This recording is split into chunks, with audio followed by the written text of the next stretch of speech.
रुकिए, इस वीडियो को अभी बंद मत कीजिए। मैं ये लाइन आपको रोकने के लिए नहीं कह रहा, मैं इसलिए कह रहा हूँ क्योंकि जो बात अभी आप सुनने वाले हैं वो किसी कहानी की तरह शुरू नहीं होती, वह आपके दिमाग में एक सवाल की तरह उतरती है। क्या आपने कभी महसूस किया है कि दुनिया में बहुत कुछ ऐसा है जो हमें बताया ही नहीं जाता? क्या आपने कभी सोचा है कि जो हमें सच बताया गया वो पूरा सच था भी या नहीं, और अगर नहीं था तो फिर जो छुपा दिया गया वो क्यों छुपाया गया? आज जिस ऑडियो बुक को आप सुनने जा रहे हैं वो डर पैदा करने के लिए नहीं है। ये किसी धर्म के खिलाफ नहीं है, ये किसी विचारधारा को तोड़ने नहीं आए हैं। ये ऑडियो बुक सिर्फ एक काम करती है, सवाल खड़े करती है।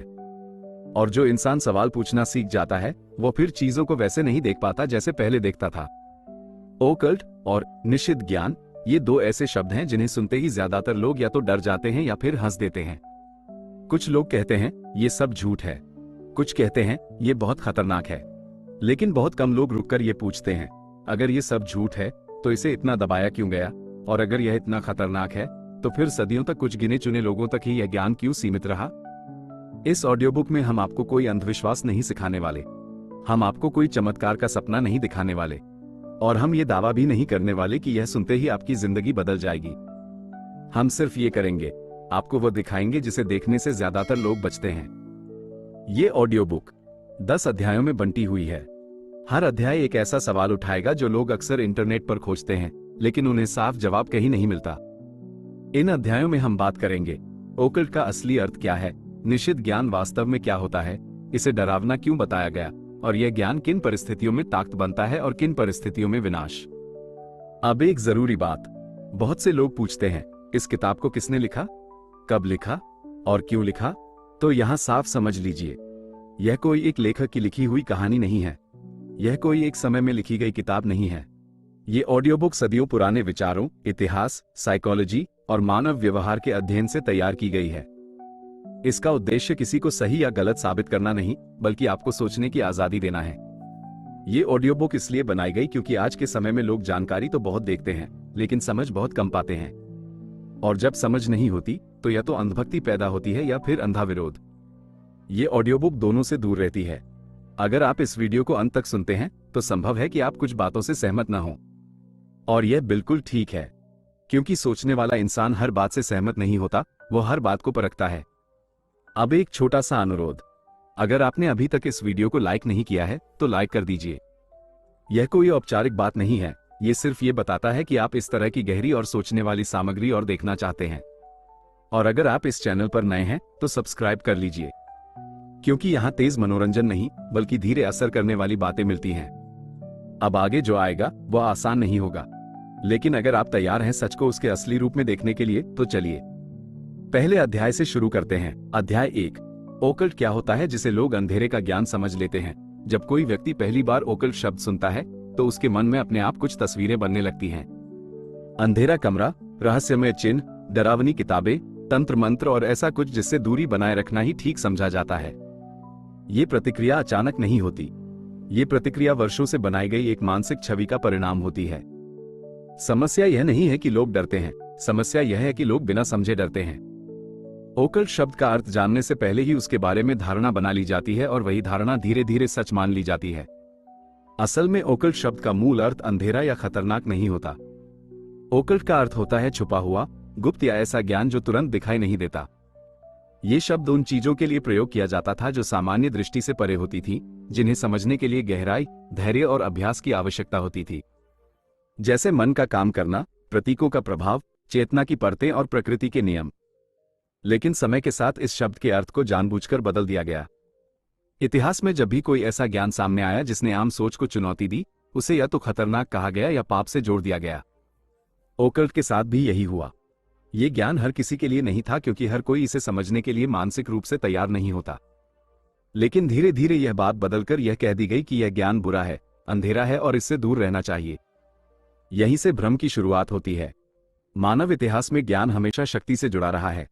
जो जानता है वो दिशा तय करता है, जो समझता है वो नियंत्रित नहीं होता। इसी कारण हर समाज में कुछ ज्ञान को सीमित रखा गया। प्राचीन काल में भी ज्ञान खुले बाजार में नहीं बांटा जाता था। शिष्य को परखा जाता था, उसकी मानसिक स्थिति देखी जाती थी, उसके चरित्र को समझा जाता था, तभी उसे आगे की बातें सिखाई जाती थी। इसका कारण डर नहीं था बल्कि जिम्मेदारी थी।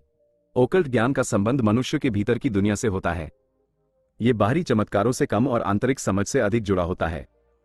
मन कैसे काम करता है, विचार कैसे बनते हैं, प्रतीक अवचेतन को कैसे प्रभावित करते हैं और चेतना किन स्तरों पर काम करती है, ये सब ओकल्ट अध्ययन का हिस्सा रहे हैं। लेकिन क्योंकि यह बातें सीधे दिखाई नहीं देती, इसलिए इन्हें रहस्यमय मान लिया गया। मनोविज्ञान के आधुनिक अध्ययन ने आज जिन बातों को वैज्ञानिक भाषा में समझाना शुरू किया है, वही बातें सदियों पहले प्रतीकों और कथाओं के माध्यम से समझाई जाती थी। फर्क सिर्फ भाषा का था। पहले ज्ञान अनुभव और प्रतीक के माध्यम से दिया जाता था, आज आंकड़ों और सिद्धांतों के माध्यम से दिया जाता है। लेकिन जड़ वही है। ओकल्ट को गलत समझने की एक बड़ी वजह यह भी है कि लोग प्रतीक को सच मान लेते हैं और उसके पीछे छुपे अर्थ को समझने की कोशिश नहीं करते। प्रतीक कभी सीधे बात नहीं करते, प्रतीक संकेत देते हैं। आंख का प्रतीक देखकर लोग डर जाते हैं, लेकिन यह नहीं समझते कि आंख का अर्थ जागरूकता और निरीक्षण से जुड़ा होता है। त्रिकोण को देखकर लोग उसे खतरे से जोड़ देते हैं, जबकि इतिहास में त्रिकोण संतुलन और संरचना का प्रतीक रहा है। जब प्रतीक की भाषा समझी नहीं जाती, तो वही प्रतीक डर पैदा करने लगते हैं। ओकल्ट को लेकर सबसे बड़ी गलतफहमी यह है कि इसे नैतिकता के खिलाफ समझ लिया गया, जबकि ओकल्ट ज्ञान नैतिकता सिखाता नहीं, वो चेतना को समझाता है। वो यह नहीं कहता कि क्या सही है और क्या गलत, बल्कि यह बताता है कि निर्णय कैसे बनते हैं और उनके परिणाम कैसे उत्पन्न होते हैं। ये ज्ञान इंसान को जिम्मेदार बनाता है, डरपोक नहीं। धार्मिक और सामाजिक ढांचे ने लंबे समय तक ये तय किया कि कौन सा ज्ञान सुरक्षित है और कौन सा नहीं। यह जरूरी भी था क्योंकि हर समाज को स्थिरता चाहिए, लेकिन स्थिरता और जड़ता में फर्क होता है। जब किसी ज्ञान को केवल इसलिए रोक दिया जाए क्योंकि वो सवाल खड़े करता है, तो वो रोक डर से पैदा होती है, समझ से नहीं। ओकल्ट के साथ यही हुआ। ये सवाल करता था, इसलिए असहज था। ये समझना जरूरी है कि ओकल्ट ज्ञान का मतलब किसी शक्ति को हासिल करना नहीं है। यह अपने आप को समझने की प्रक्रिया है।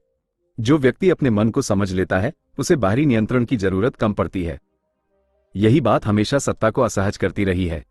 इसलिए ओकल्ट को या तो रहस्य बना दिया गया या डर का रूप दे दिया गया। इतिहास में कई ऐसे काल रहे हैं जब वैज्ञानिक सोच को भी ओकल्ट माना गया। जब किसी ने कहा कि पृथ्वी गोल है, उसे पागल कहा गया। जब किसी ने कहा कि मानव व्यवहार को समझा जा सकता है, उसे खतरनाक कहा गया। समय के साथ वही बातें सामान्य हो गईं। ओकल्ट भी उसी प्रक्रिया से गुजर रहा है। मानव मन अज्ञात से डरता है, और जब किसी चीज को समझाया नहीं जाता, तो डर खुद अपनी कहानी बना लेता है। ओकल्ट के साथ भी यही हुआ। फिल्मों, कहानियों और अफवाहों ने इसे अंधेरे रंग में रंग दिया। वास्तविक अध्ययन पीछे छूट गया। यह अध्याय इसलिए जरूरी है क्योंकि आगे बढ़ने से पहले यह स्पष्ट होना चाहिए कि ओकल्ट कोई भयावह रहस्य नहीं है। यह एक दृष्टिकोण है, एक अध्ययन पद्धति है, एक ऐसा तरीका है जिससे मनुष्य खुद को और दुनिया को देखने की कोशिश करता है। इसमें कोई चमत्कार नहीं, कोई त्वरित शक्ति नहीं, बल्कि लंबा अभ्यास और आत्मनिरीक्षण होता है। ओकल्ट को समझने के लिए सबसे पहली शर्त यह है कि व्यक्ति डर छोड़ दे। डर के साथ ज्ञान कभी स्पष्ट नहीं होता। जब डर हटता है, तब सवाल पैदा होते हैं और सवाल से ही समझ जन्म लेती है।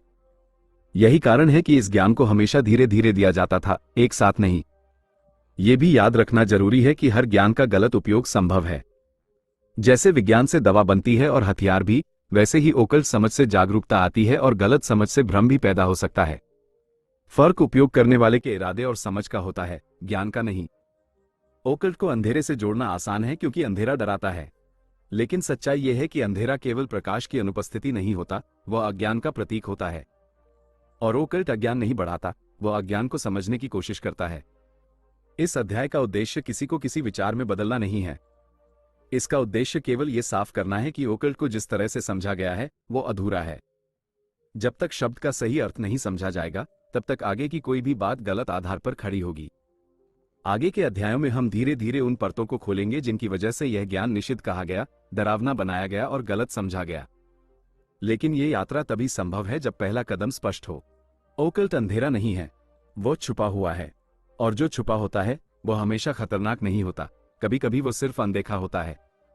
यही से इस ऑडियो बुक की असली यात्रा शुरू होती है, डर से नहीं, समझ से। अध्याय 2, निषिद्ध ज्ञान का अर्थ, वह सच जो हर किसी के लिए नहीं होता। जब कोई ज्ञान निषिद्ध कहा जाता है, तो सामान्य मन उसे तुरंत गलत या खतरनाक मान लेता है। ऐसा मानना स्वाभाविक है क्योंकि बचपन से हमें सिखाया जाता है कि जो चीज मना की गई है वो नुकसान पहुंचा सकती है। लेकिन इतिहास में निषिद्ध शब्द का प्रयोग हमेशा बुराई के लिए नहीं किया गया। कई बार निषिद्ध का अर्थ केवल इतना होता था कि वह ज्ञान सीमित लोगों के लिए है, सबके लिए नहीं। यह अंतर समझना बेहद जरूरी है क्योंकि यहीं से भ्रम और सच्चाई के रास्ते अलग हो जाते हैं। हर सच सार्वजनिक नहीं होता। ये बात सुनने में कठोर लग सकती है, लेकिन यह वास्तविकता है। मनुष्य का मानसिक स्तर, भावनात्मक स्थिरता और समझने की क्षमता एक जैसी नहीं होती। जिस सच को एक व्यक्ति संतुलन के साथ समझ सकता है, वही सच दूसरे व्यक्ति के लिए भ्रम और भय का कारण बन सकता है। इसलिए प्राचीन काल में ज्ञान को परतों में बांटा गया था। पहले बुनियादी बातें, फिर धीरे धीरे गहरी समझ। इसे निषेध नहीं बल्कि सुरक्षा कहा जाना चाहिए। इतिहास में कई ऐसे उदाहरण मिलते हैं जहां ज्ञान को छुपाया गया, इसलिए नहीं कि वह झूठ था, बल्कि इसलिए कि उसका गलत अर्थ निकाला जा सकता था। जब कोई विचार समाज की मौजूदा सोच को हिला देता है, तो उसे तुरंत स्वीकार करना हर किसी के लिए आसान नहीं होता। ऐसे में समाज उसे रोकता है, दबाता है या निषिद्ध घोषित कर देता है। ये प्रक्रिया डर से नहीं बल्कि असंतुलन से बचने के लिए होती है। निषिद्ध ज्ञान का एक बड़ा हिस्सा मानव मन की संरचना से जुड़ा होता है। मनुष्य अपने बारे में जितना कम जानता है, उतना ही वो बाहरी नियमों पर निर्भर रहता है। लेकिन जैसे ही वह अपने विचारों, भावनाओं और निर्णयों की प्रक्रिया को समझने लगता है, उसका डर कम होने लगता है। यही स्थिति हमेशा सत्ता और व्यवस्था को असहज करती है। इसलिए मन से जुड़ा ज्ञान अक्सर सीमित रखा गया। मनोविज्ञान के विकास से पहले मन को समझने के प्रयास प्रतीकों, कथाओं और अभ्यासों के रूप में किए जाते थे।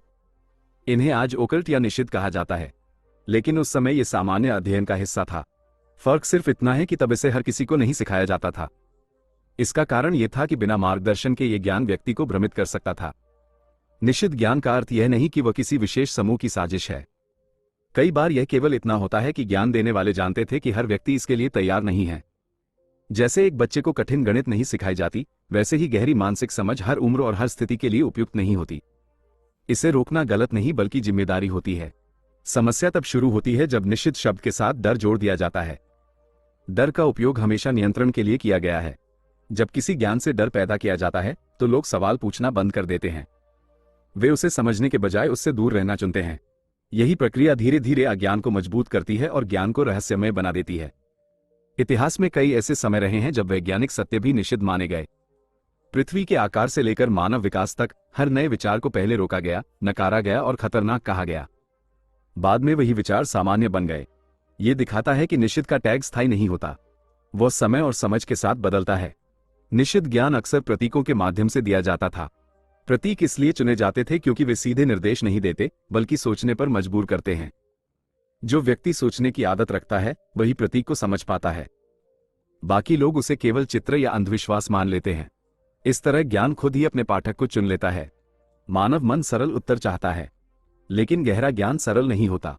वह प्रश्न खड़े करता है, असुविधा पैदा करता है और व्यक्ति को अपनी मान्यताओं पर दोबारा सोचने के लिए मजबूर करता है। यही कारण है कि निषिद्ध ज्ञान को अक्सर नकारात्मक रूप में प्रस्तुत किया गया, क्योंकि असुविधा से बचना मनुष्य की स्वाभाविक प्रवृत्ति है। यह भी समझना जरूरी है कि निषिद्ध ज्ञान का उद्देश्य समाज को तोड़ना नहीं होता। उसका उद्देश्य व्यक्ति को जागरूक बनाना होता है। लेकिन जागरूक व्यक्ति हमेशा नियमों को आंख बंद करके नहीं मानता। वह समझना चाहता है, और समझने वाला व्यक्ति हमेशा सवाल करता है। यही बात उसे खतरनाक बना देती है, ज्ञान को नहीं। प्राचीन शिक्षण पद्धतियों में शिष्य को लंबे समय तक परखा जाता था। केवल उसकी बुद्धि नहीं बल्कि उसका स्वभाव, धैर्य और विनम्रता भी देखी जाती थी, क्योंकि ज्ञान का भार उठाने के लिए केवल दिमाग नहीं बल्कि संतुलित मन चाहिए होता है। आज इस प्रक्रिया को भुला दिया गया है और इसलिए गहरा ज्ञान अव्यवस्था पैदा कर सकता है। निषिद्ध ज्ञान को लेकर एक और भ्रम यह है कि यह किसी विशेष वर्ग को शक्तिशाली बनाने के लिए बनाया गया। सच्चाई यह है कि शक्ति ज्ञान का परिणाम नहीं होती, शक्ति जिम्मेदारी का परिणाम होती है। जो व्यक्ति जिम्मेदारी समझता है, वही ज्ञान का सही उपयोग कर पाता है। बाकी लोग केवल उसका दिखावा करते हैं। समाज में निषिद्ध ज्ञान को लेकर डर इसलिए भी फैलाया गया क्योंकि डर एक आसान उपकरण है। समझ विकसित करना समय लेता है, लेकिन डर तुरंत काम करता है। जब किसी विषय को डर के साथ जोड़ दिया जाता है, तो लोग उससे दूरी बना लेते हैं। यही दूरी धीरे धीरे अज्ञान को जन्म देती है। निषिद्ध ज्ञान का सबसे बड़ा शत्रु अंधविश्वास नहीं, बल्कि अधूरी समझ है। अधूरी समझ व्यक्ति को आधा सच देती है और आधा सच हमेशा पूरे झूठ से ज्यादा खतरनाक होता है। इसलिए यह जरूरी था कि ज्ञान या तो पूरी तरह सिखाया जाए या सीमित रखा जाए। बीच का रास्ता हमेशा भ्रम पैदा करता है। यह अध्याय इसलिए महत्वपूर्ण है क्योंकि यह स्पष्ट करता है कि निषिद्ध का अर्थ गलत नहीं होता। निषिद्ध का अर्थ होता है चयनित, सीमित और नियंत्रित। यह नियंत्रण सत्ता का नहीं बल्कि समझ का होता है। जब समझ का स्तर बढ़ता है, तो निषेध अपने आप खत्म होने लगता है। आज के समय में जानकारी बहुत है, लेकिन समझ कम है। लोग हर विषय को तुरंत जान लेना चाहते हैं, बिना ये सोचे कि वह उसे संभाल भी पाएंगे या नहीं। यही जल्दबाजी निषिद्ध ज्ञान को और गलत रूप में पेश करती है। क्योंकि जब बिना तैयारी के गहराई में जाया जाता है तो भ्रम पैदा होना तय है। निश्चित ज्ञान का वास्तविक उद्देश्य मानव चेतना को समझना है, न कि उसे डराना। ये बताना है कि हर सच का समय होता है, हर ज्ञान की एक सीमा होती है और हर व्यक्ति की एक तैयारी होती है। जब ये तीनों एक साथ आते हैं तभी ज्ञान मुक्त होता है, उससे पहले वो सीमित रहता है। इस अध्याय का निष्कर्ष यह नहीं है कि कुछ लोगों को ज्ञान से वंचित रखा जाना चाहिए। इसका निष्कर्ष यह है कि ज्ञान को समझदारी से दिया जाना चाहिए। बिना तैयारी के दिया गया सच बोझ बन जाता है और बोझ कभी मुक्ति नहीं देता। आगे के अध्यायों में हम ये समझने की कोशिश करेंगे कि यह ज्ञान डर से कैसे जोड़ा गया, प्रतीकों को कैसे गलत समझा गया और कैसे धीरे धीरे निश्चित शब्द ने अपने मूल अर्थ को खो दिया। लेकिन यह समझ तभी संभव है जब यह बात साफ हो कि हर सच हर किसी के लिए नहीं होता और इसका अर्थ यह नहीं कि वो सच गलत है। यही से यह ऑडियो बुक और गहरी होती जाती है, क्योंकि अब सवाल यह नहीं रह जाता कि ज्ञान निश्चित क्यों है, बल्कि यह बन जाता है कि हम उसे समझने के लिए कितने तैयार हैं। अध्याय 3। क्या यह ज्ञान सच में खतरनाक है या सिर्फ डराया गया है? जब भी किसी ज्ञान को खतरनाक कहा जाता है तो सबसे पहले यह सवाल उठना चाहिए कि खतरा किसके लिए है। क्या वह ज्ञान स्वयं में खतरनाक है या वो उन लोगों के लिए असुविधाजनक है जो व्यवस्था को बनाए रखना चाहते हैं? इतिहास इस सवाल का जवाब कई बार दे चुका है, लेकिन हर पीढ़ी को इसे दोबारा समझना पड़ता है। क्योंकि डर की भाषा समय के साथ बदलती है, लेकिन उसका उद्देश्य लगभग वही रहता है। मनुष्य स्वभाव से सुरक्षा चाहता है। वह ऐसी चीजों से दूरी बनाता है जो उसकी परिचित सोच को हिला दें। जब कोई नया विचार, नई समझ या नया दृष्टिकोण सामने आता है तो वो असंतुलन पैदा करता है। यही असंतुलन अक्सर खतरे के रूप में पेश किया जाता है। ज्ञान को नहीं, बल्कि उस बदलाव को खतरनाक बताया जाता है जो ज्ञान के कारण हो सकता है। इतिहास में देखें तो जिन बातों को कभी खतरनाक कहा गया वही बाद में सामान्य बन गई। एक समय था जब यह कहना खतरनाक माना जाता था कि पृथ्वी सूर्य के चारों ओर घूमती है। एक समय था जब यह सोचना भी अस्वीकार्य था कि मानव व्यवहार को समझा जा सकता है। हर बार ज्ञान को नहीं, बल्कि उसकी संभावित प्रतिक्रिया को खतरे के रूप में देखा गया। जिस ज्ञान की बात यहां हो रही है उसे अक्सर इसलिए खतरनाक कहा गया क्योंकि यह बाहरी नियंत्रण को कमजोर करता है। जब कोई व्यक्ति अपने मन की प्रक्रिया, अपने डर और अपनी मान्यताओं को समझने लगता है तो वह हर आदेश को बिना सोचे स्वीकार नहीं करता। यह स्थिति हमेशा सत्ता और परंपरा को असहज करती है। इसलिए ऐसे ज्ञान को डर के साथ जोड़ा गया। मनोविज्ञान ये स्पष्ट करता है कि डर सबसे प्रभावी नियंत्रण का साधन है। जब किसी विषय के साथ डर जुड़ जाता है तो व्यक्ति उसे समझने के बजाय उससे बचने लगता है। वह सवाल नहीं पूछता, वह जांच नहीं करता। यही प्रक्रिया ज्ञान को रहस्य और खतरे के आवरण में लपेट देती है। समय के साथ लोग ये भूल जाते हैं कि डर क्यों पैदा किया गया था और उसे ही सच मान लेते हैं। इस ज्ञान को खतरनाक कहने का एक कारण यह भी रहा कि यह सीधे अनुभव से जुड़ा होता है। यह केवल जानकारी नहीं देता, यह व्यक्ति के सोचने के तरीके को बदलता है। सोच का बदलना सबसे गहरा परिवर्तन होता है और सबसे ज्यादा अस्थिरता भी वहीं से पैदा होती है। इसलिए ऐसे ज्ञान को नियंत्रित करने की कोशिश की गई। प्रतीकों की भाषा को समझे बिना उन्हें खतरनाक मान लेना भी एक बड़ी वजह रही। प्रतीक सीधे निर्देश नहीं देते, वे अर्थ की कई परतें रखते हैं। जो व्यक्ति सतही दृष्टि से देखता है उसे प्रतीक उलझन और डर पैदा करते हैं, लेकिन जो व्यक्ति धैर्य से उन्हें समझता है उसे वही प्रतीक आत्मनिरीक्षण का माध्यम बन जाते हैं। समस्या प्रतीक में नहीं, समझ में होती है। इस ज्ञान को लेकर यह भी कहा गया कि यह व्यक्ति को अहंकारी बना देता है, लेकिन सच यह है कि अधूरी समझ अहंकार पैदा करती है, पूरी समझ विनम्रता लाती है। जब कोई व्यक्ति केवल कुछ अंश जान लेता है और उसे पूर्ण सत्य मान लेता है तभी वो खुद को श्रेष्ठ समझने लगता है। यही स्थिति वास्तव में खतरनाक होती है, न कि ज्ञान स्वयं। इतिहास में जिन शिक्षण परंपराओं ने इस ज्ञान को संभाला उन्होंने हमेशा संतुलन पर जोर दिया। ज्ञान के साथ अनुशासन, समझ के साथ जिम्मेदारी और अनुभव के साथ संयम सिखाया गया। ये सब इसलिए था ताकि व्यक्ति भ्रम में न जाए। जब ये संतुलन हटा दिया गया और ज्ञान को संदर्भ से काटकर देखा गया तभी खतरे की भावना पैदा हुई। डर अक्सर अज्ञान से जन्म लेता है। जब किसी विषय को पूरी तरह समझाया नहीं जाता तब कल्पना उसकी जगह ले लेती है। कल्पना डरावनी भी हो सकती है और भ्रामक भी। इस ज्ञान के साथ भी यही हुआ। धीरे धीरे लोगों ने इसके बारे में सुना लेकिन समझा नहीं। सुनी हुई बातों पर कल्पना जुड़ती गई और खतरे की छवि बनती गई। ये भी ध्यान देने योग्य है कि हर ज्ञान का उपयोग और दुरुपयोग दोनों संभव होते हैं। आग से भोजन भी बनता है और आग से विनाश भी होता है, लेकिन आग को खतरनाक कहकर उसे खत्म नहीं किया गया, बल्कि उसे संभालने के तरीके सिखाए गए। उसी तरह यह ज्ञान भी तभी खतरनाक बनता है जब बिना समझ और संतुलन के उपयोग किया जाए।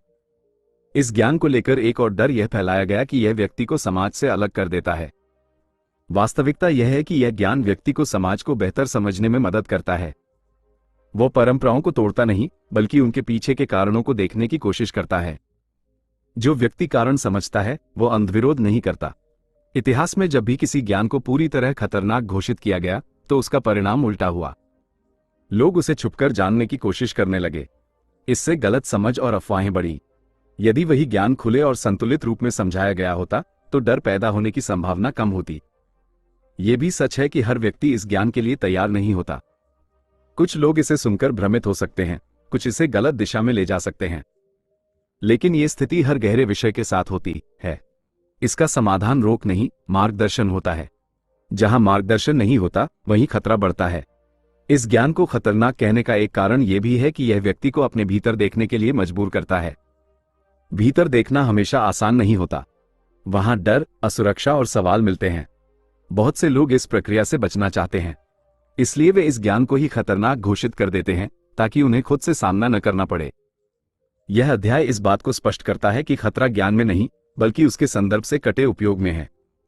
जब ज्ञान को बिना इतिहास, बिना मनोविज्ञान और बिना प्रतीकात्मक समझ के देखा जाता है तब वह भ्रम पैदा करता है, लेकिन जब उसे सही संदर्भ में समझा जाता है तब वही ज्ञान स्पष्टता लाता है।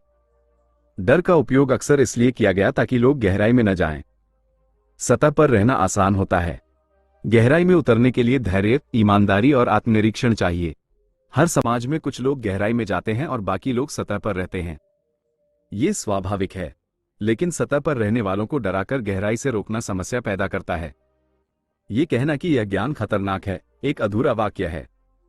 पूरा वाक्य यह होना चाहिए कि बिना तैयारी और समझ के ये ज्ञान भ्रम पैदा कर सकता है। यही बात विज्ञान, दर्शन और मनोविज्ञान सभी पर लागू होती है। कोई भी गहरी समझ बिना मार्गदर्शन के उलझन बन सकती है। इस अध्याय का उद्देश्य डर को बढ़ाना नहीं, बल्कि उसे समझना है। डर क्यों पैदा किया गया, किस संदर्भ में किया गया और आज उसका क्या अर्थ रह गया है। जब डर को समझ लिया जाता है तब वह अपना प्रभाव खो देता है। आगे के अध्यायों में हम ये देखेंगे कि प्राचीन सभ्यताओं ने इस ज्ञान को कैसे संभाला, प्रतीकों का उपयोग क्यों किया और कैसे समय के साथ उनकी व्याख्या बदलती गई।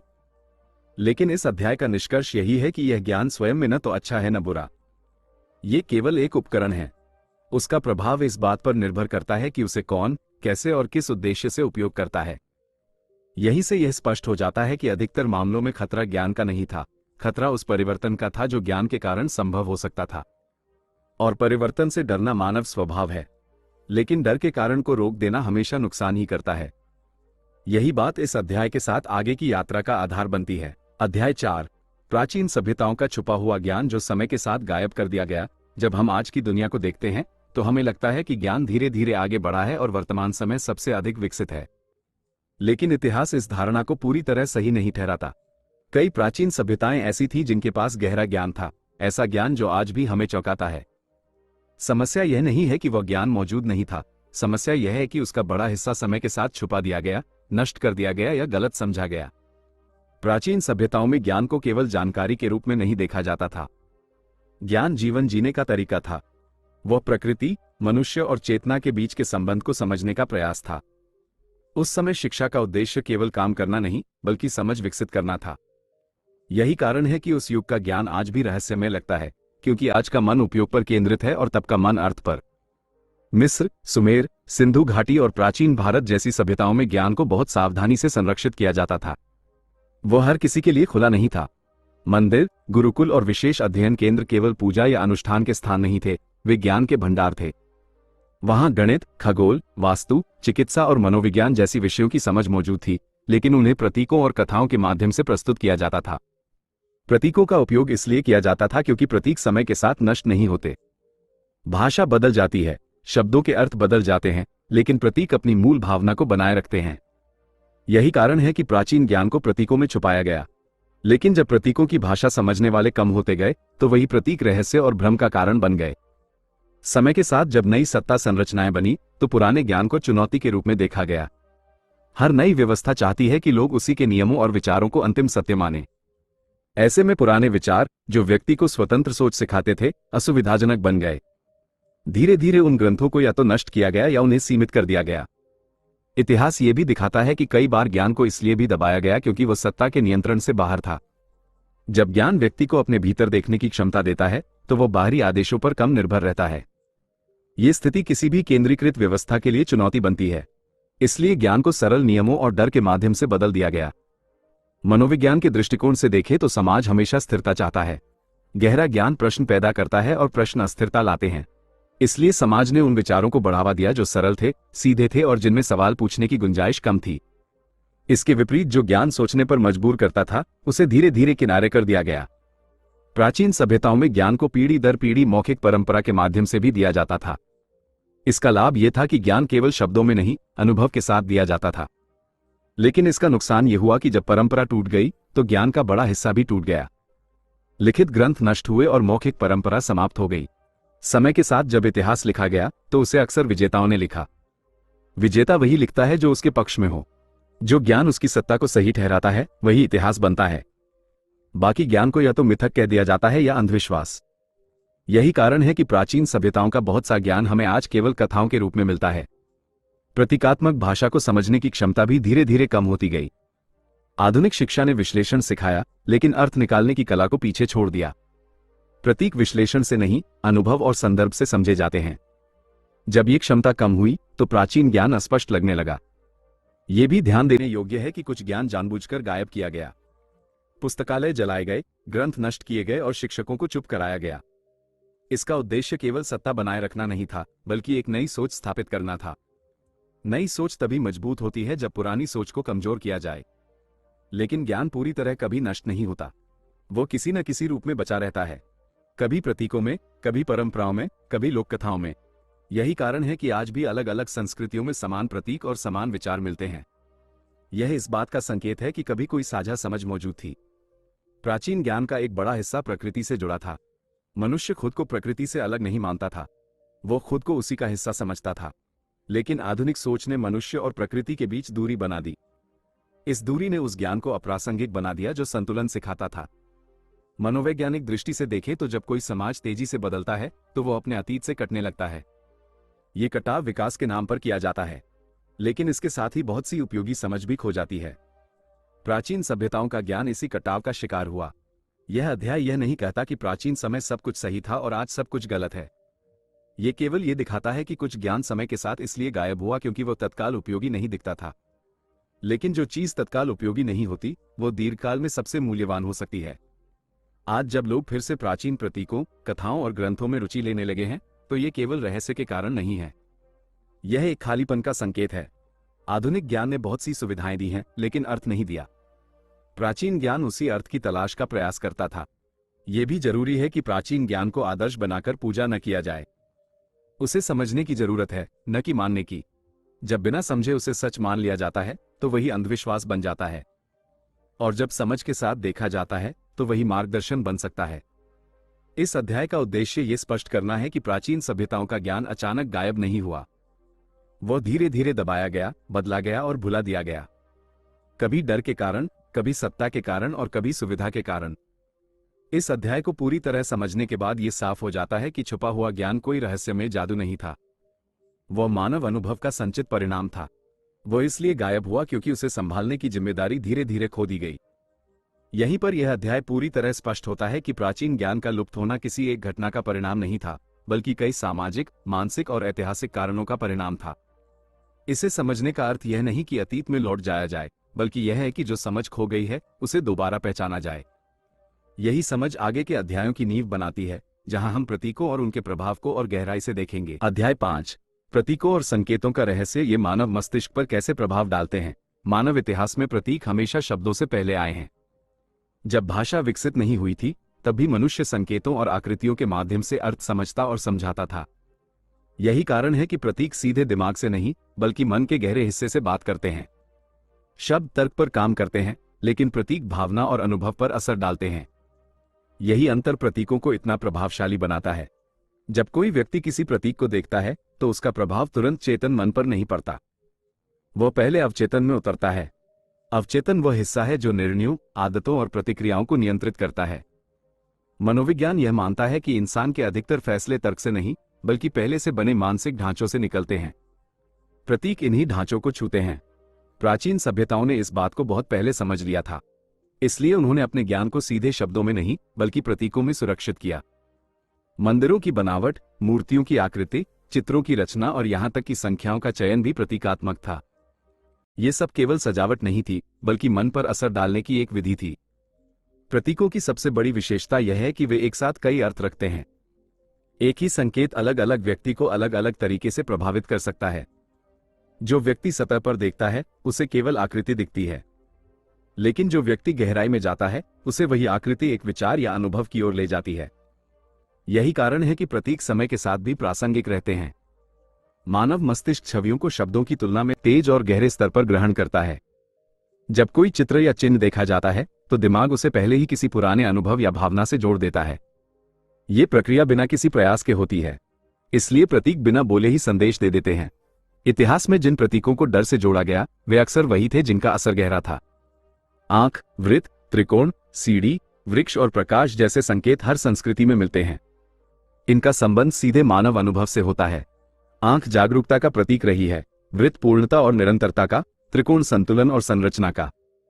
लेकिन जब इनके अर्थ को समझाया नहीं गया तो कल्पना ने उनकी जगह ले ली। प्रतीकों को गलत समझने की एक बड़ी वजह यह भी है कि आधुनिक शिक्षा ने प्रतीकात्मक सोच को कम महत्व दिया।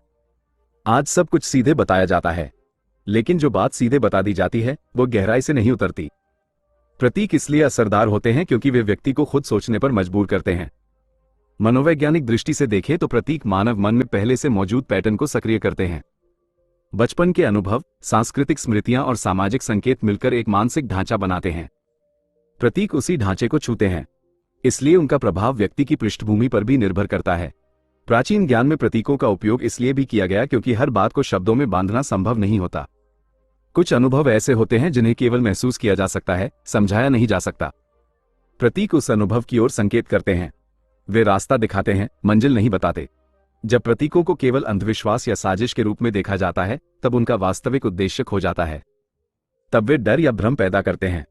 लेकिन जब उन्हें इतिहास, मनोविज्ञान और संदर्भ के साथ देखा जाता है तब वे आत्मनिरीक्षण का साधन बन जाते हैं। यह भी समझना जरूरी है कि प्रतीक स्वयं न अच्छे होते हैं न बुरे। उनका प्रभाव इस बात पर निर्भर करता है कि उन्हें किस संदर्भ में उपयोग किया गया। वही प्रतीक प्रेरणा भी दे सकता है और भय भी पैदा कर सकता है। फर्क देखने वाले की समझ में होता है। आधुनिक समय में भी प्रतीकों का उपयोग बड़े पैमाने पर किया जाता है। विज्ञापन, ब्रांड चिन्ह, झंडे और लोगो सब प्रतीकों पर आधारित होते हैं। ये सब इसलिए किया जाता है क्योंकि प्रतीक तर्क से नहीं, भावना से जुड़ते हैं। ये दिखाता है कि प्रतीक आज भी उतने ही प्रभावी हैं जितने पहले थे। जब कोई प्रतीक बार बार देखा जाता है तो वो धीरे धीरे परिचित बन जाता है। परिचित चीजें सुरक्षित लगती हैं। यही कारण है कि प्रतीकों का दोहराव मन पर असर डालता है। यह कोई रहस्यमय प्रक्रिया नहीं, बल्कि मनोवैज्ञानिक तथ्य है। प्रतीकों को लेकर डर तब पैदा होता है जब उन्हें समझने की कोशिश नहीं की जाती। जब कोई चिन्ह केवल इसलिए खतरनाक मान लिया जाता है क्योंकि उसके बारे में डर फैलाया गया है, तब वो चिन्ह अपनी शक्ति खो देता है और केवल भ्रम बन जाता है। इस अध्याय का उद्देश्य प्रतीकों को किसी विशेष अर्थ में बांधना नहीं है। इसका उद्देश्य ये दिखाना है कि प्रतीक कैसे काम करते हैं। वे मनुष्य को नियंत्रित नहीं करते, वे केवल संकेत देते हैं। नियंत्रण तब होता है जब व्यक्ति बिना समझे प्रतिक्रिया देता है। जब व्यक्ति प्रतीकों को समझना सीख लेता है तो उनका प्रभाव कमजोर नहीं बल्कि स्पष्ट हो जाता है। तब वो जानता है कि कौन सा संकेत क्यों असर कर रहा है। ये समझ व्यक्ति को स्वतंत्र बनाती है। ये भी ध्यान रखना जरूरी है कि हर प्रतीक हर व्यक्ति के लिए समान अर्थ नहीं रखता। संस्कृति, अनुभव और शिक्षा सब मिलकर प्रतीक की व्याख्या बनाते हैं। इसलिए किसी एक अर्थ को अंतिम सत्य मान लेना गलती होती है। इस अध्याय को पूरी तरह समझने के बाद यह स्पष्ट हो जाता है कि प्रतीक कोई जादुई उपकरण नहीं है। वे मानव मन की भाषा हैं। वे उस स्तर पर संवाद करते हैं जहां शब्द अक्सर असफल हो जाते हैं। अध्याय के अंत में यह साफ हो जाता है कि प्रतीकों का रहस्य किसी गुप्त शक्ति में नहीं, बल्कि मानव मस्तिष्क की कार्यप्रणाली में छुपा है। जब हम ये समझ लेते हैं कि हमारा मन संकेतों पर कैसे प्रतिक्रिया देता है, तब प्रतीक डर का कारण नहीं रहते, वे समझ का माध्यम बन जाते हैं। यहीं पर यह अध्याय पूरी तरह स्पष्ट होता है और आगे के अध्यायों के लिए आधार तैयार करता है, जहां हम ये देखेंगे कि यही प्रतीक सामाजिक और मानसिक नियंत्रण में कैसे प्रयोग किए गए। अध्याय 6, धर्म, भय और नियंत्रण ज्ञान को गलत क्यों बताया गया। मानव इतिहास में धर्म ने समाज को दिशा दी है, नैतिकता सिखाई है और लोगों को एक साथ जोड़े रखा है। ये तथ्य नकारा नहीं जा सकता। लेकिन इतिहास का एक दूसरा पक्ष भी है, जिसे समझे बिना ज्ञान और डर के संबंध को समझना संभव नहीं है। जब भी किसी समाज में ज्ञान और सत्ता आमने सामने आए तो उनके बीच टकराव हुआ है। ये टकराव हमेशा हिंसक नहीं रहा, कई बार यह धीरे और चुपचाप हुआ, नियमों, मान्यताओं और भय के माध्यम से। धर्म का मूल उद्देश्य व्यक्ति को अर्थ देना रहा है। जीवन क्यों है, दुख क्यों है और सही रास्ता क्या है, इन सवालों का उत्तर धर्म ने अपने समय और संदर्भ में दिया। लेकिन जैसे जैसे समाज बड़ा और जटिल हुआ, धर्म केवल आध्यात्मिक मार्ग नहीं रहा, वह सामाजिक व्यवस्था का आधार भी बन गया। जब धर्म व्यवस्था बन जाता है तब उसका संबंध शक्ति से जुड़ जाता है। ज्ञान हमेशा सवाल करता है। वो पूछता है कि ऐसा क्यों है, क्या ये हमेशा से ऐसा था और क्या ये बदला जा सकता है। सवाल व्यवस्था को अस्थिर करते हैं। इसलिए जब ज्ञान ने सवाल उठाने शुरू किए तो उसे चुनौती के रूप में देखा गया। धीरे धीरे ज्ञान और विश्वास के बीच एक रेखा खींच दी गई। जो बात विश्वास के दायरे में थी वो सुरक्षित मानी गई। जो बात उस दायरे से बाहर थी उसे गलत, खतरनाक या निषिद्ध कहा गया। भय इस पूरी प्रक्रिया का सबसे प्रभावी साधन रहा है। मनोविज्ञान ये स्पष्ट करता है कि भय तर्क को कमजोर कर देता है। जब व्यक्ति डरता है तो वह सोचने के बजाय मानने लगता है। यही कारण है कि ज्ञान को गलत साबित करने के लिए अक्सर उसे भय से जोड़ा गया। कहा गया कि यह रास्ता विनाश की ओर ले जाता है, यह आत्मा को नुकसान पहुंचाता है या यह समाज को बिगाड़ देता है। यह समझना जरूरी है कि डर का उपयोग केवल धर्म ने नहीं किया, हर व्यवस्था ने किया है। लेकिन जब डर धर्म से जुड़ जाता है तो उसका प्रभाव बहुत गहरा हो जाता है, क्योंकि धर्म व्यक्ति के अस्तित्व और अर्थ से जुड़ा होता है। जब किसी ज्ञान को यह कहकर गलत बताया जाता है कि वह आध्यात्मिक रूप से खतरनाक है, तो व्यक्ति उसे बिना जांचे स्वीकार कर लेता है। इतिहास में कई ऐसे विचार रहे हैं जो धर्म के मूल संदेश के खिलाफ नहीं थे, लेकिन धार्मिक सत्ता के लिए असुविधाजनक थे। इन विचारों को दबाने के लिए उन्हें विधर्म, पाप या भ्रम कहा गया। यह प्रक्रिया अक्सर धर्म की रक्षा के नाम पर की गई, लेकिन वास्तव में यह व्यवस्था की रक्षा थी। ज्ञान को गलत बताने की एक बड़ी वजह यह भी रही कि वह व्यक्ति को भीतर देखने के लिए प्रेरित करता है। जब व्यक्ति अपने भीतर उत्तर ढूंढने लगता है तो वह बाहरी मध्यस्थों पर कम निर्भर रहता है। ये स्थिति हमेशा उन संस्थाओं को असहज करती है जो मध्यस्थ की भूमिका निभाती हैं। इसलिए भीतर देखने को अक्सर भटकाव कहा गया। प्रतीकों और कथाओं को भी इसी संदर्भ में गलत समझा गया। प्रतीकात्मक भाषा को शाब्दिक रूप में लिया गया और फिर उससे डर पैदा किया गया। जो बात अनुभव के स्तर पर समझने की थी उसे नियम बना दिया गया। इससे ज्ञान का मूल उद्देश्य खो गया और केवल नियंत्रण का ढांचा बचा। मनोवैज्ञानिक दृष्टि से देखें तो समाज स्थिरता चाहता है। स्थिरता के लिए नियम जरूरी होते हैं, लेकिन जब नियम बदलने की संभावना दिखती है तो समाज डरता है। ज्ञान परिवर्तन की संभावना दिखाता है, इसलिए उसे गलत कह देना आसान रास्ता बन जाता है। यह भी ध्यान देने योग्य है कि हर धार्मिक परंपरा में भीतर की समझ और बाहरी नियम दोनों मौजूद रहे हैं, लेकिन समय के साथ बाहरी नियम हावी होते गए, भीतर की समझ सीमित हो गई। यही वह बिंदु है जहां ज्ञान और धर्म के बीच दूरी बढ़ी। जब ज्ञान को गलत कहा गया तो उसका प्रभाव केवल विचारों पर नहीं पड़ा, बल्कि व्यक्ति की मानसिकता पर भी पड़ा। व्यक्ति ने सीख लिया कि सवाल पूछना खतरे से खाली नहीं है। धीरे धीरे जिज्ञासा कम होती गई और आज्ञाकारिता को गुण बना दिया गया। ये प्रक्रिया पीढ़ी दर पीढ़ी चली। यह अध्याय किसी धर्म को दोषी ठहराने के लिए नहीं है, ये समझाने के लिए है कि धर्म और सत्ता जब एक साथ आते हैं तो ज्ञान अक्सर उनके बीच दब जाता है। डर का उपयोग उस दबाव को बनाए रखने के लिए किया जाता है। इतिहास में कई ऐसे संत, विचारक और शिक्षक हुए जिन्होंने भीतर की समझ पर जोर दिया। उन्होंने कहा कि सत्य अनुभव से आता है, केवल मानने से नहीं। लेकिन ऐसे विचार अक्सर सीमित दायरे में ही रहे। उन्हें व्यापक रूप से स्वीकार नहीं किया गया, क्योंकि वे नियंत्रण के ढांचे को कमजोर करते थे। ज्ञान को गलत बताने का एक और कारण यह भी था कि वह एकरूपता को चुनौती देता है। व्यवस्था चाहती है कि सब एक जैसा सोचें, एक जैसा माने और एक जैसा करें। ज्ञान विविधता पैदा करता है, वह अलग अलग दृष्टिकोण खोलता है। विविधता व्यवस्था के लिए असहज होती है। भय का निर्माण केवल कहानियों से नहीं हुआ, बल्कि दंड की कल्पना से भी हुआ। कहा गया कि गलत ज्ञान आत्मा को नष्ट कर देता है, समाज से बाहर कर देता है या ईश्वर से दूर कर देता है। ये बातें इतनी गहराई से बैठ गईं कि व्यक्ति ने खुद ही खुद को रोकना शुरू कर दिया। ये प्रक्रिया धीरे धीरे इतनी सामान्य हो गई कि लोग भूल गए कि ज्ञान को कभी गलत नहीं कहा गया था, केवल सीमित कहा गया था। सीमित और गलत के बीच का फर्क मिट गया। यही भ्रम आज भी बना हुआ है। इस अध्याय को समझने के बाद यह स्पष्ट होता है कि ज्ञान को गलत बताने के पीछे हमेशा दुर्भावना नहीं थी। कई बार यह डर, असुरक्षा और नियंत्रण की जरूरत से निकला। लेकिन परिणाम यह हुआ कि बहुत सा उपयोगी ज्ञान भी साथ में खो गया। अंत में यह समझना जरूरी है कि धर्म, भय और नियंत्रण का यह संबंध स्थायी नहीं है। जैसे जैसे समझ बढ़ती है, डर कमजोर होता है। जब व्यक्ति यह जान लेता है कि डर क्यों पैदा किया गया था, तब वो डर अपना प्रभाव खो देता है। इस अध्याय का सार यही है कि ज्ञान को गलत इसलिए नहीं बताया गया क्योंकि वह असत्य था, बल्कि इसलिए क्योंकि वह प्रश्न करता था, भीतर देखने को कहता था और परिवर्तन की संभावना दिखाता था। धर्म अपने मूल रूप में भय नहीं सिखाता, लेकिन व्यवस्था ने भय का उपयोग किया। ये फर्क समझना बहुत जरूरी है। यहीं पर यह अध्याय पूरी तरह स्पष्ट हो जाता है। यह न धर्म के खिलाफ है, न ज्ञान के पक्ष में प्रचार।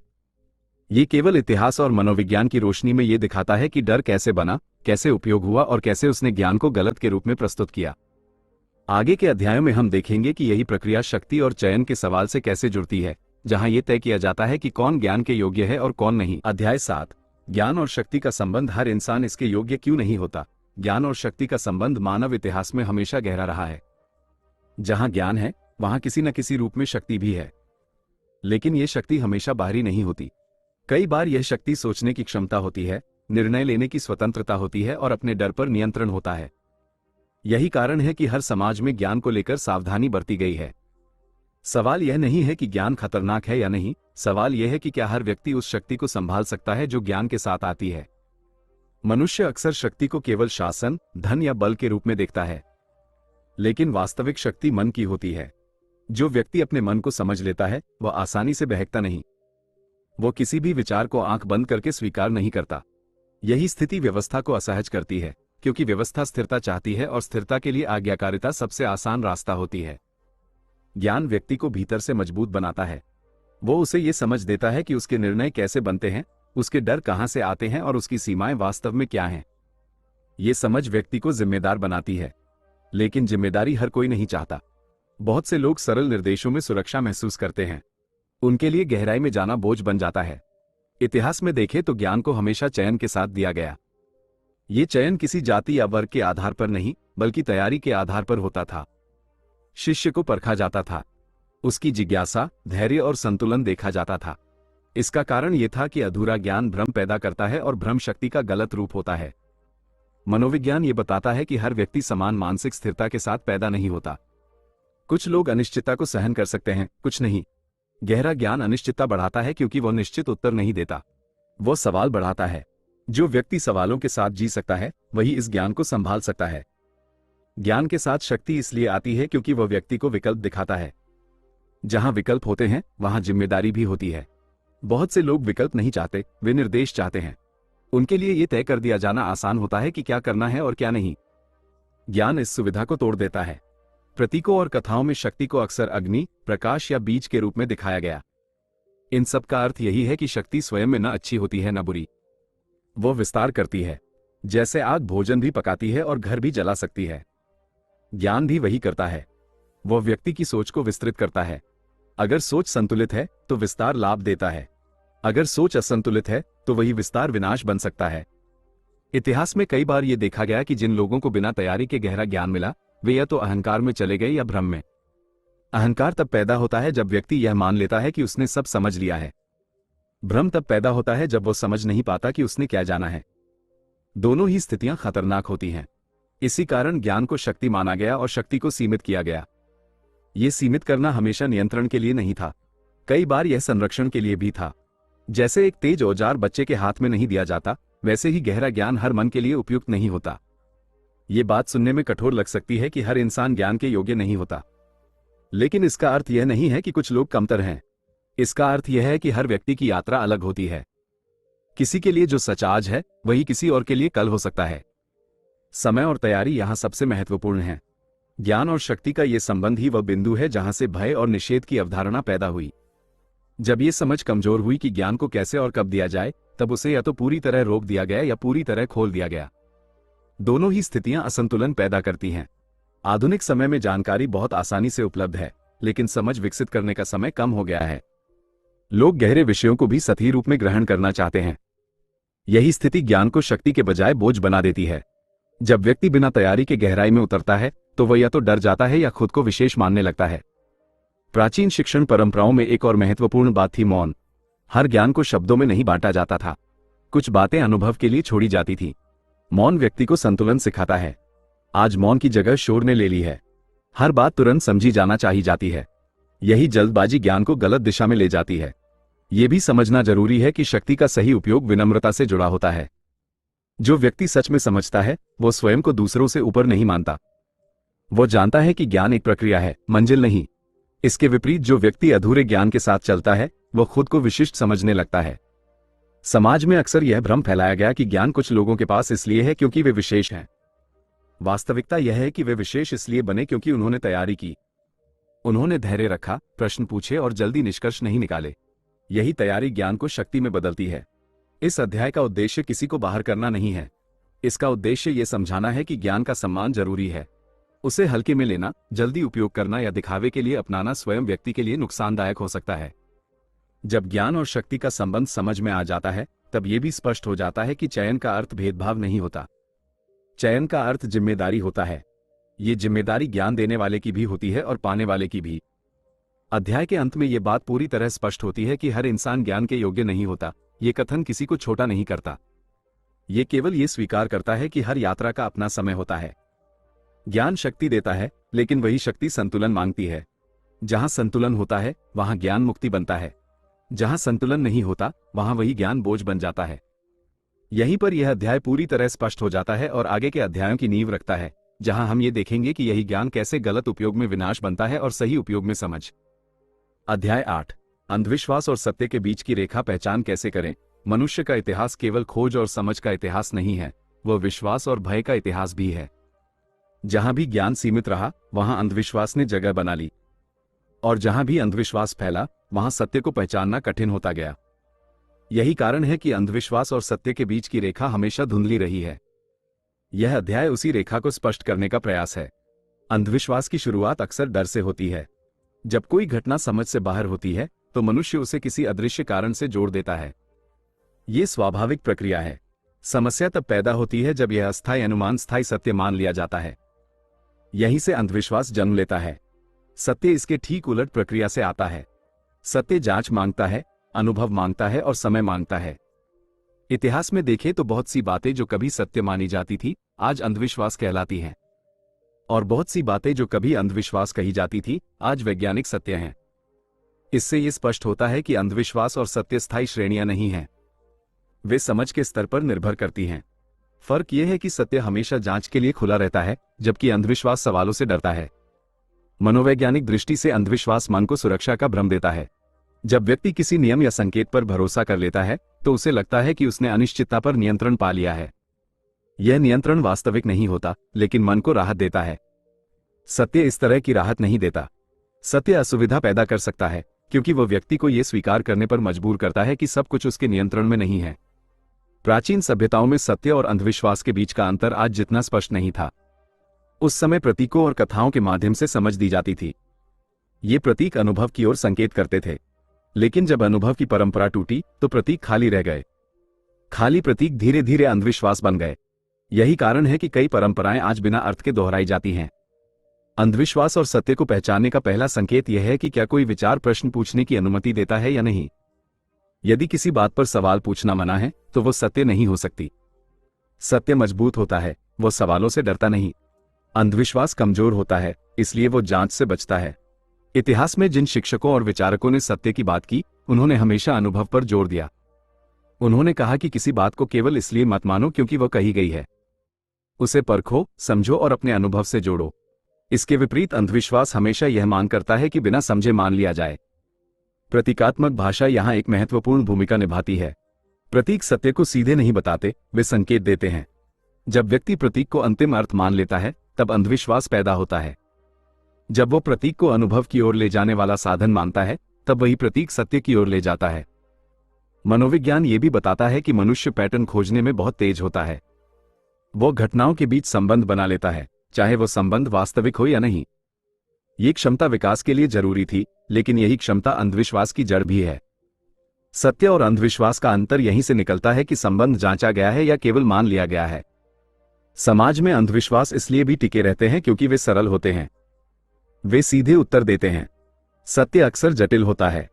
वो ये कह सकता है कि हमें अभी पूरा उत्तर नहीं पता। ये स्वीकार करना कठिन होता है, इसलिए लोग सरल लेकिन गलत उत्तर को चुन लेते हैं। अंधविश्वास व्यक्ति को बाहरी संकेतों पर निर्भर बनाता है। सत्य व्यक्ति को भीतर देखने के लिए प्रेरित करता है। जब कोई व्यक्ति यह मान लेता है कि उसकी किस्मत, सफलता या असफलता केवल बाहरी चिन्हों से तय होती है, तो वह अपनी जिम्मेदारी से बचता है। सत्य इस सुविधा को छीन लेता है। इतिहास में सत्ता ने भी कई बार अंधविश्वास को बढ़ावा दिया, क्योंकि अंधविश्वास नियंत्रण को आसान बनाता है। जब लोग डर और संकेतों से चलते हैं तो उन्हें दिशा देना आसान होता है।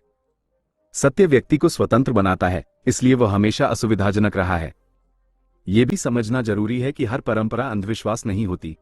परंपराएं अनुभव से पैदा होती हैं, लेकिन जब अनुभव का संदर्भ खो जाता है और केवल बाहरी क्रिया बचती है, तब परंपरा अंधविश्वास बन जाती है। सत्य परंपरा को समझने में है, न कि केवल निभाने में। अंधविश्वास और सत्य के बीच की रेखा पहचानने का एक और तरीका यह है कि देखें कोई विचार व्यक्ति को डराता है या समझाता है। डर तात्कालिक होता है और गहरा असर छोड़ता है। समझ धीरे धीरे बनती है और स्थायी होती है। जो बात केवल डर के सहारे टिकी है वो सत्य नहीं हो सकती। मनोवैज्ञानिक रूप से देखें तो अंधविश्वास व्यक्ति को बचपन की स्थिति में रखता है, जहां कोई और निर्णय लेता है। सत्य व्यक्ति को परिपक्व बनाता है, जहां उसे स्वयं निर्णय लेने होते हैं। परिपक्वता जिम्मेदारी लाती है और जिम्मेदारी हर कोई नहीं चाहता। प्रतीकों का गलत उपयोग भी अंधविश्वास को जन्म देता है। जब प्रतीक को शक्ति का स्रोत मान लिया जाता है तब वो अंधविश्वास बन जाता है। जब उसे समझ का संकेत माना जाता है तब वो सत्य का उपकरण बनता है। यह अध्याय यह नहीं कहता कि हर रहस्यमय बात अंधविश्वास है। कई बातें ऐसी होती हैं जिन्हें अभी पूरी तरह समझा नहीं गया। लेकिन जो बात अंधविश्वास बनाती है वो ये दावा करती है कि उसे समझने की जरूरत नहीं है, बस मान लेना काफी है। सत्य कभी भी व्यक्ति को सोचने से नहीं रोकता, वो उसे और गहराई में ले जाता है। अंधविश्वास सोच को बंद कर देता है। यही सबसे बड़ा अंतर है। आज के समय में जानकारी की अधिकता ने भी अंधविश्वास को नया रूप दिया है। आधी जानकारी, गलत संदर्भ और तेज निष्कर्ष मिलकर नए अंधविश्वास पैदा कर रहे हैं। सत्य को पहचानना आज और कठिन हो गया है क्योंकि शोर बहुत है। इस अध्याय को पूरी तरह समझने के बाद यह स्पष्ट हो जाता है कि अंधविश्वास और सत्य के बीच की रेखा बाहर नहीं, भीतर है। ये रेखा व्यक्ति की सोच, उसके प्रश्न पूछने की क्षमता और उसके डर को देखने के साहस से बनती है। अंत में यह बात साफ हो जाती है कि सत्य कोई तय पैकेज नहीं है जिसे एक बार समझ लिया जाए। वह एक प्रक्रिया है। अंधविश्वास स्थिर होता है, सत्य गतिशील होता है। अंधविश्वास कहता है यहीं रुक जाओ, सत्य कहता है आगे देखो। यहीं पर यह अध्याय पूरी तरह स्पष्ट होता है। यह किसी विश्वास को तोड़ने के लिए नहीं लिखा गया, बल्कि यह सिखाने के लिए लिखा गया है कि कैसे बिना डर के, बिना अंधे अनुकरण के और बिना जल्दबाजी के सत्य और अंधविश्वास के बीच अंतर किया जा सकता है। यही समझ आगे के अध्यायों की नींव बनाती है, जहां हम ये देखेंगे कि ज्ञान का गलत उपयोग कैसे विनाश बनता है और सही उपयोग कैसे चेतना का विस्तार करता है। अध्याय 9, निश्चित ज्ञान का गलत उपयोग। जब ज्ञान विनाश का कारण बन जाता है, ज्ञान को अक्सर प्रकाश कहा जाता है, लेकिन इतिहास ये भी दिखाता है कि वही ज्ञान अंधकार का कारण बन सकता है। यह विरोधाभास केवल शब्दों का खेल नहीं है, बल्कि मानव व्यवहार की सच्चाई है। ज्ञान स्वयं में न अच्छा होता है न बुरा। उसका प्रभाव इस बात पर निर्भर करता है कि उसे किस उद्देश्य से, किस मानसिक स्थिति में और किस स्तर की समझ के साथ उपयोग किया गया। जब यही संतुलन टूटता है, तब ज्ञान विनाश का कारण बन जाता है। निश्चित ज्ञान को लेकर सबसे बड़ा भ्रम यह रहा है कि उसका गलत उपयोग केवल कुछ विशेष विषयों में होता है। वास्तविकता यह है कि हर प्रकार का गहरा ज्ञान यदि अधूरी समझ के साथ प्रयोग किया जाए तो वो नुकसान पहुंचा सकता है, चाहे वो प्रकृति से जुड़ा हो, मन से जुड़ा हो या समाज से जुड़ा हो। समस्या ज्ञान में नहीं, बल्कि उसे अपनाने वाले के भीतर होती है। इतिहास में कई उदाहरण मिलते हैं जहां ज्ञान का उद्देश्य समझ बढ़ाना था, लेकिन उसका उपयोग प्रभुत्व स्थापित करने के लिए किया गया। जब किसी समूह ने यह मान लिया कि वह दूसरों से अधिक जानता है, तब वही ज्ञान भेदभाव और अत्याचार का औजार बन गया। ये स्थिति तब पैदा होती है जब ज्ञान के साथ विनम्रता नहीं आती। मनोविज्ञान ये स्पष्ट करता है कि जब व्यक्ति को विशेष होने का एहसास होता है तो उसका अहंकार सक्रिय हो जाता है। अगर यह विशेषता ज्ञान से जुड़ी हो तो अहंकार और भी मजबूत हो जाता है। व्यक्ति यह मानने लगता है कि वह दूसरों से ऊपर है। यही सोच ज्ञान को विनाशकारी दिशा में ले जाती है। निश्चित ज्ञान का एक बड़ा खतरा यह है कि वह व्यक्ति को त्वरित उत्तर का भ्रम दे सकता है। जब कोई व्यक्ति यह मान लेता है कि उसने छुपा हुआ सच पा लिया है, तो वह बाकी सभी दृष्टिकोणों को नकारने लगता है। ये संकीर्णता ही विनाश की शुरुआत होती है। ज्ञान का उद्देश्य दृष्टि को व्यापक बनाना होता है, संकीर्ण नहीं। प्रतीकों और गूढ़ विचारों का गलत उपयोग भी इसी श्रेणी में आता है। जब प्रतीकों को समझने के बजाय उन्हें शक्ति का स्रोत मान लिया जाता है, तब वे अंधविश्वास और भय पैदा करते हैं। ऐसे में व्यक्ति अपने विवेक को प्रतीक के हाथों सौंप देता है। ये स्थिति मानसिक रूप से खतरनाक होती है। इतिहास में कई बार गूढ़ ज्ञान का उपयोग भय फैलाने के लिए किया गया। लोगों को बताया गया कि कुछ विशेष संकेत, दिन या विचार विनाश ला सकते हैं। इसका परिणाम यह हुआ कि लोग अपने निर्णय लेने की क्षमता खो बैठे। ज्ञान का उद्देश्य व्यक्ति को सक्षम बनाना था, लेकिन उसका उपयोग उसे निर्भर बनाने में किया गया। यह भी देखा गया है कि जब ज्ञान को केवल शक्ति प्राप्त करने का साधन बना लिया जाता है, तब उसका संतुलन टूट जाता है। शक्ति अपने आप में नकारात्मक नहीं होती, लेकिन जब वह उद्देश्य बन जाती है तब साधन विकृत हो जाते हैं। यही कारण है कि कई प्राचीन परंपराओं में ज्ञान के साथ नैतिकता और संयम पर जोर दिया गया। निषिद्ध ज्ञान का गलत उपयोग केवल बाहरी विनाश नहीं करता, वह आंतरिक विनाश भी करता है। जब व्यक्ति लगातार यह सोचने लगता है कि वह विशेष जानकारी के कारण अलग है, तो उसका मन शांति खो देता है। उसे हर जगह षड्यंत्र, खतरा और विरोध दिखने लगता है। यह मानसिक असंतुलन धीरे धीरे व्यक्ति को समाज से अलग कर देता है। मनोवैज्ञानिक रूप से यह स्थिति भ्रम के समान होती है। व्यक्ति अपने विचारों को ही सत्य मान लेता है और बाहरी वास्तविकता को नकार देता है। यही कारण है कि अधूरी समझ सबसे खतरनाक होती है। वह व्यक्ति को यह एहसास देती है कि उसने सब जान लिया है, जबकि वास्तव में उसने केवल एक हिस्सा देखा होता है। इतिहास ये भी दिखाता है कि जब ज्ञान को संदर्भ से अलग कर दिया जाता है, तब वो गलत दिशा में जाता है। किसी विचार को उसके समय, उद्देश्य और सीमा से काटकर अपनाया जाए तो उसका अर्थ बदल जाता है। यही प्रक्रिया ज्ञान को विकृत करती है। निषिद्ध ज्ञान का गलत उपयोग अक्सर डर और लालच से जुड़ा होता है। डर व्यक्ति को जल्दबाजी में निर्णय लेने पर मजबूर करता है और लालच उसे सीमाएं तोड़ने के लिए उकसाता है। जब ये दोनों भावनाएं ज्ञान के साथ जुड़ जाती हैं, तो परिणाम विनाशकारी होता है। ये भी समझना जरूरी है कि हर विनाश शारीरिक नहीं होता।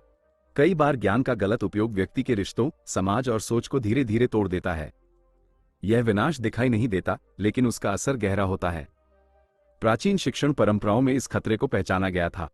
इसलिए ज्ञान को चरणों में दिया जाता था। हर चरण पर व्यक्ति की मानसिक स्थिति देखी जाती थी। आज ये प्रक्रिया लगभग समाप्त हो चुकी है। जानकारी खुले रूप में है, लेकिन मार्गदर्शन कम है। यही स्थिति ज्ञान को जोखिम भरा बनाती है। यह अध्याय यह नहीं कहता कि ज्ञान को सीमित कर देना चाहिए। यह कहता है कि ज्ञान के साथ समझ, संयम और जिम्मेदारी भी जरूरी है। जब ये तत्व साथ नहीं होते, तब ज्ञान बोझ बन जाता है। निषिद्ध ज्ञान का गलत उपयोग इसलिए भी होता है क्योंकि लोग परिणामों के बारे में नहीं सोचते। वे केवल तत्काल प्रभाव देखते हैं।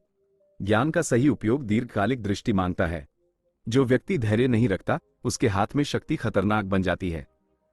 यह भी देखा गया है कि कुछ लोग ज्ञान का उपयोग दूसरों को प्रभावित करने के लिए करते हैं। वे अपने शब्दों और संकेतों से भय या आकर्षण पैदा करते हैं। ये प्रभाव अस्थायी होता है, लेकिन उसका असर गहरा हो सकता है। यही कारण है कि ज्ञान को नैतिकता से अलग नहीं किया जा सकता। इस अध्याय का उद्देश्य डर पैदा करना नहीं है। इसका उद्देश्य सावधानी पैदा करना है। यह समझाना है कि ज्ञान के साथ जिम्मेदारी क्यों जरूरी है। बिना जिम्मेदारी के ज्ञान दिशा खो देता है। अध्याय के अंत में यह पूरी तरह स्पष्ट हो जाता है कि निषिद्ध ज्ञान का विनाशकारी रूप ज्ञान का नहीं, बल्कि मानवीय कमजोरियों का परिणाम है। अहंकार, जल्दबाजी, डर और लालच जब ज्ञान के साथ जुड़ते हैं, तब विनाश होता है। ज्ञान स्वयं तटस्थ है। वह वही बनता है जो उसे उपयोग करने वाला बनाता है। यहीं पर यह अध्याय पूरी तरह स्पष्ट होता है। यह दिखाता है कि ज्ञान को गलत कहना आसान है, लेकिन उसे सही तरीके से उपयोग करना कठिन है। आगे के अंतिम अध्याय में हम ये देखेंगे कि यह ज्ञान किसके लिए है, किसके लिए नहीं है, और व्यक्ति कैसे तय कर सकता है कि वह इस मार्ग के लिए तैयार है या नहीं। अध्याय 10, अंतिम सत्य, क्या यह ज्ञान आपके लिए है या नहीं। इस पूरी यात्रा के बाद अब सबसे जरूरी सवाल सामने आता है। ये सवाल किसी किताब से नहीं, किसी शिक्षक से नहीं, बल्कि सीधे आपसे पूछा जाना चाहिए। क्या यह ज्ञान वास्तव में आपके लिए है? यह सवाल सरल लगता है, लेकिन इसका उत्तर आसान नहीं है, क्योंकि यह उत्तर बाहर नहीं, भीतर छुपा होता है। अधिकतर लोग ज्ञान को पाने की बात करते हैं, लेकिन बहुत कम लोग ये पूछते हैं कि वे उसे संभाल भी पाएंगे या नहीं। ज्ञान केवल जानकारी नहीं होता, वो दृष्टि बदलता है। वो पुराने विश्वासों को चुनौती देता है। वह आराम छीन सकता है और जिम्मेदारी थमा सकता है।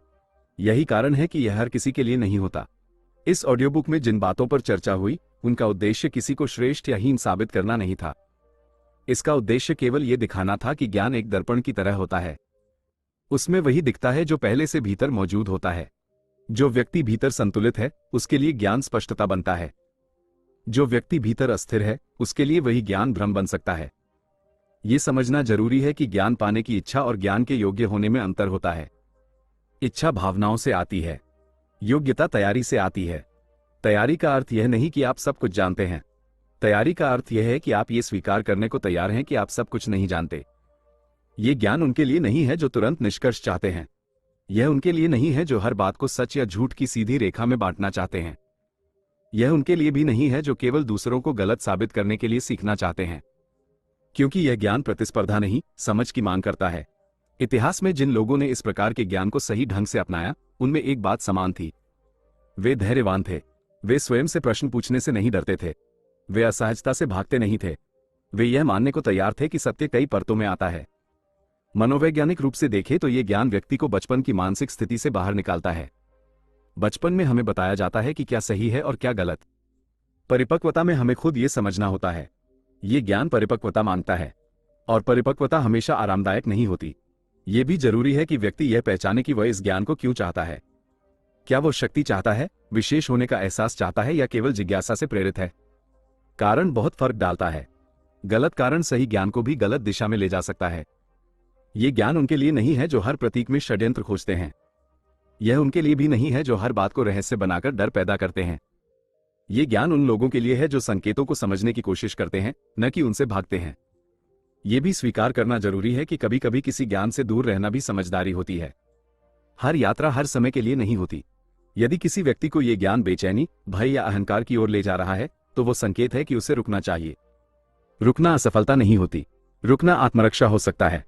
इस पूरी ऑडियो बुक का अंतिम सत्य यही है कि ज्ञान स्वयं निर्णय नहीं लेता। निर्णय व्यक्ति लेता है। ज्ञान केवल विकल्प दिखाता है। उन विकल्पों का चयन करना व्यक्ति की जिम्मेदारी होती है। प्राचीन परंपराओं में कहा जाता था कि जब शिष्य तैयार होता है तब ज्ञान स्वयं प्रकट होता है। इसका अर्थ यह नहीं था कि ज्ञान कहीं छुपा बैठा है। इसका अर्थ यह था कि समझ तभी आती है जब मन तैयार होता है। बिना तैयारी के मिला हुआ ज्ञान बोझ बन जाता है। यह अध्याय आपको यह तय करने के लिए नहीं लिखा गया कि आपको क्या करना चाहिए। यह आपको यह सोचने के लिए लिखा गया है कि आप कहां खड़े हैं। क्या आप प्रश्नों के साथ जी सकते हैं? क्या आप अनिश्चितता को सहन कर सकते हैं? क्या आप ये स्वीकार कर सकते हैं कि कुछ उत्तर समय के साथ ही आएंगे? यदि इन सवालों के उत्तर में आपके भीतर ईमानदारी है तो ये ज्ञान आपके लिए मार्ग बन सकता है। यदि इन सवालों से आपको असहजता महसूस होती है तो भी यह ठीक है। हर व्यक्ति की यात्रा अलग होती है। इस ज्ञान का सबसे बड़ा उद्देश्य नियंत्रण नहीं बल्कि जागरूकता है। जब जागरूकता आती है तब व्यक्ति दूसरों को बदलने की कोशिश नहीं करता। वह खुद को समझने में लगा रहता है। यही वास्तविक परिवर्तन है। अंत में यह स्पष्ट कर देना जरूरी है कि यह ऑडियो बुक किसी अंतिम सत्य का दावा नहीं करती। ये केवल सोचने की एक दिशा दिखाती है। सत्य कोई स्थिर वस्तु नहीं है, वह अनुभव के साथ विकसित होता है। यदि इस पूरी यात्रा के बाद आपके भीतर सवाल बचे हैं तो यह सफलता नहीं है। यह संकेत है कि आपका मन जीवित है, और जीवित मन ही सीख सकता है। यहीं पर यह अंतिम अध्याय पूरी तरह स्पष्ट होता है। यह ज्ञान आपके लिए है या नहीं, इसका उत्तर कोई और नहीं दे सकता। यह उत्तर केवल आप दे सकते हैं, अपने अनुभव, अपने संतुलन और अपनी ईमानदारी के आधार पर। यही इस पूरी ऑडियो बुक का अंतिम सत्य है। अगर आपने ये पूरी ऑडियो बुक ध्यान से सुनी है तो अब आपके मन में शायद दो तरह की भावनाएं होंगी। एक ओर स्पष्टता और दूसरी ओर कुछ सवाल। ये बिल्कुल स्वाभाविक है। इस तरह का ज्ञान किसी को तुरंत संतुष्टि नहीं देता, वह सोचने की जगह देता है। और सोचने की जगह मिलना आज के समय में आसान नहीं है। इस ऑडियो बुक का उद्देश्य आपको किसी निष्कर्ष तक पहुंचाना नहीं था। इसका उद्देश्य यह भी नहीं था कि आप किसी विचार को स्वीकार करें या किसी विचार को अस्वीकार करें। इसका उद्देश्य केवल इतना था कि जो बातें अक्सर डर, रहस्य या अफवाह के रूप में पेश की जाती हैं, उन्हें शांत और समझदारी के साथ देखा जाए। अगर कहीं आपको ऐसा लगा कि कुछ बातें खुली छोड़ दी गई हैं, तो ये जानबूझकर किया गया है। क्योंकि हर बात को बंद कर देना समझ नहीं कहलाता। कई बार समझ तब शुरू होती है जब सवाल खुले रहते हैं। ये ऑडियो बुक आपको उत्तर देने से ज्यादा आपको सही सवालों के करीब लाने का प्रयास है।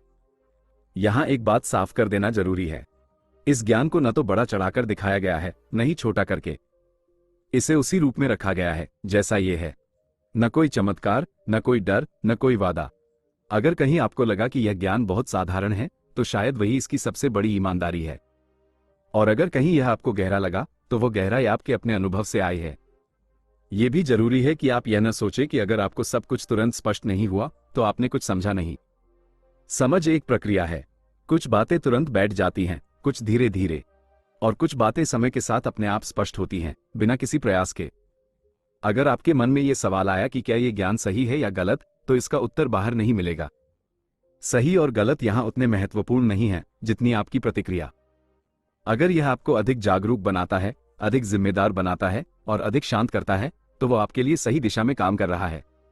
अगर यह आपको बेचैन करता है, डराता है या आपको दूसरों से ऊपर महसूस कराता है, तो रुकना ही बेहतर संकेत है। इस पूरी यात्रा में एक बात बहुत साफ दिखाई देती है। आपने इसे सुना, समझने की कोशिश की और अंत तक बने रहे। यह अपने आप में बहुत कुछ कहता है। आज के समय में जहां अधिकतर लोग केवल सतह पर रुक जाते हैं, वहां अंत तक सुनना यह दिखाता है कि आप जल्दी निष्कर्ष पर पहुंचने वाले व्यक्ति नहीं हैं। ये ऑडियो बुक हर किसी के लिए नहीं थी, और अगर आप यहाँ तक पहुंचे हैं तो इसका अर्थ यह नहीं कि आप किसी विशेष वर्ग में आते हैं। इसका अर्थ सिर्फ इतना है कि आप सोचने से डरते नहीं हैं। आप हर बात को तुरंत सच या झूठ में नहीं बांटते, और यह गुण आज बहुत दुर्लभ है। यह भी याद रखना जरूरी है कि यह यात्रा यहीं समाप्त नहीं होती, लेकिन इसका यह मतलब भी नहीं कि आपको आगे कुछ ढूंढना ही है। कभी कभी यहीं रुकना, यहीं बैठकर सोच लेना सबसे सही कदम होता है। अगर इस ऑडियो बुक ने आपको थोड़ा और शांत किया, थोड़ा और सजग किया, या बस इतना ही कर दिया कि आपने चीजों को देखने का तरीका थोड़ा बदला, तो इसका उद्देश्य पूरा हो चुका है। इससे ज्यादा कुछ साबित करने की जरूरत नहीं है।